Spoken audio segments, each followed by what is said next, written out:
Hi, my name is Kei Sugi and I'm a teacher and puppeteer with Pupperoos based in Sydney, Australia. And today I'd like to introduce you to a friend of mine. Her name is Kate Roberts and she is a primary school teacher teaching kindergarten to grade 6. And she's also specializing in teaching ESL, which is English as a second language. And she's come today to share with us how she uses puppetry in her work. So Kate, thank you so much for coming today. You're very welcome. Can you please tell us what kinds of puppets you use in your classroom and how? Sure. I use a variety of puppets in my classroom on a daily basis. At the moment, I'm teaching kindergarten to year 2, so I have a range of between about 4 years old and 10 years old in the classes that I teach. And so within these classrooms, I will go in and work one-on-one with some children or even take a whole class with the English focus. So the puppets that I have, this one here is Dr. Hoot. He's one of my favourites. He's really great for when I have to walk into a classroom for the first time that day and to get the students' attention. So his primary purpose is behaviour management. So I'll just walk in, sit myself at the front of the room with him sitting quite quietly on my arm. I'll sit and watch the children. And as I'm watching, he will also look down and make sure everyone is ready to learn. And he's a really great way just to get the children engaged. As soon as they see him come into the classroom, they'll stop and they get quite excited, but they'll sit beautifully and quietly while he's there. So Dr. Hoot I use for behaviour management in each of my classrooms.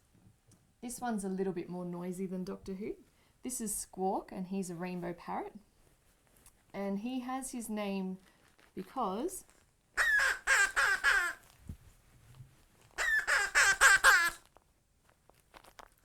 he has quite a loud squawk. And so basically I use him for when I'm doing writing lessons with the students. And I'll be writing up on the board, we'll be doing a modelled session, and I'll purposely make some sort of error like missing out on a capital letter or a full stop or a spelling error. And as soon as I do that, Squawk looks up at the board and that alerts the children to the fact that I've made an error. So I'll be writing away and he'll go, "What? I've made an error? Can you find where it is?"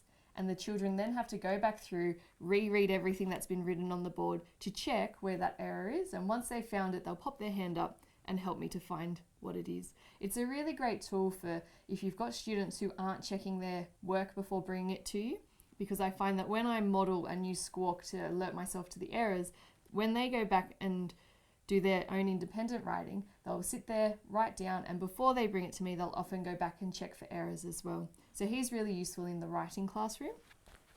Such a beautiful puppet. He's very pretty. And the last one I have is quite a large puppet. Oh, she is big. Very beautiful as well. And this is one of the few puppets I have that actually has a voice. This one here is Lazy Susan. And I use Lazy Susan during reading lessons. So if I have a big book that I'm reading with the students, Lazy Susan will sit there and read it with us. And she might say things like, if we're reading a book about a little boy who's lost his dog, she might ask some comprehension questions like, "Miss Roberts?" "Yes, Susan?" "Why is the boy so sad?" "That's a good question. Can you help me?" And we'll ask the children if they can help Susan to work out what the answer to the question is. And it's just a really great way to get the children thinking about the story, engaging with the text, also looking at the visuals, so she's great for comprehension. And something that's really good to see with Kate using her puppets is she focuses her puppet's eyes. That's really important when you're using puppetry so that you can get as much attention from the children as possible. And one way you do that is when you're talking with a puppet, you try and move only your thumb, because as soon as you move the top of your hand, you lose the eye focus. So it's really good that you're seeing that you're doing that. Another thing is the voice that you use. It's really good that you're articulating your words, and your character voice is really easy to understand. It's just a little bit higher than your own voice. That's all somebody needs to do, a little higher or a little lower than your own voice, because when you're using character voices, sometimes it's not so easy to understand. So that's really good to see. And you want to engage the students in the world of the puppet. And if the puppet's not looking at them, it's hard for them to feel engaged as well. But Kay, I noticed here that you've brought in some puppets of your own. I have. Would you be able to share those with everyone? Sure. So the first puppet that I'd like to show you, his name is Rocky, and he lives in a recycling bin.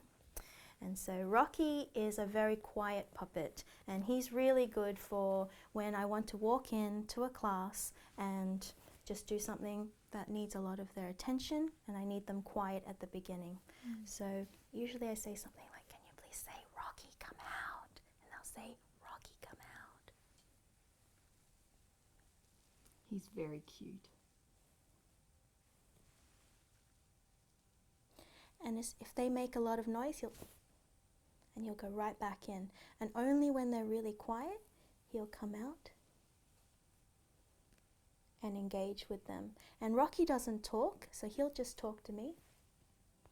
"Yes, Rocky, we're talking about puppets today." "Okay, bye, Rocky." So he's really, really good for quiet things, and he's quite shy, and it really engages the really shy children.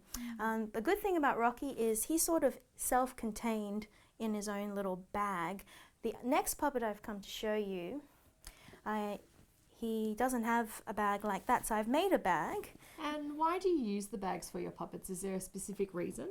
Yes, there is. So you can see here these puppets are really exciting to look at, and they can also potentially be kind of distracting.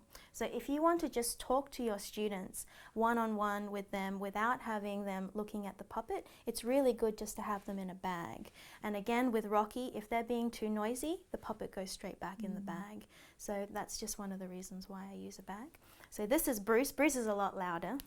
So I usually say, "What is your favorite?" Can anybody guess what Bruce's favorite fruit is? And today I think it might be strawberries. Did somebody say strawberries? G'day. G'day, Bruce. Hi. So this is Bruce. And Bruce isn't the brightest puppet. Yeah. So he's used for things like revision. So he might not remember what the children learnt the day before. He might need them to sort of reiterate what they've just learnt. So he's really, really good for that. And he's also good for a laugh and a reward at the end of the day. Bye. Can I ask you, with your puppets, what age range have you used them with, and what age range do you find the most effective with? For me, in terms of using puppets in a primary school context, so that's kindergarten to grade 6, because that's the sort of education we work in, I've used puppets all throughout. These sorts of puppets I've used mostly with kindergarten to grade 2, but I have used them all up till grade 4. So Bruce and Rocky, the children know them really well, and you can just put some jokes that are more appropriate for their level. For older grades, it's really good to get the older children, so the upper primary school children, to use their own puppets, and even invite them to do their puppets for the younger children to teach them something as well. Okay.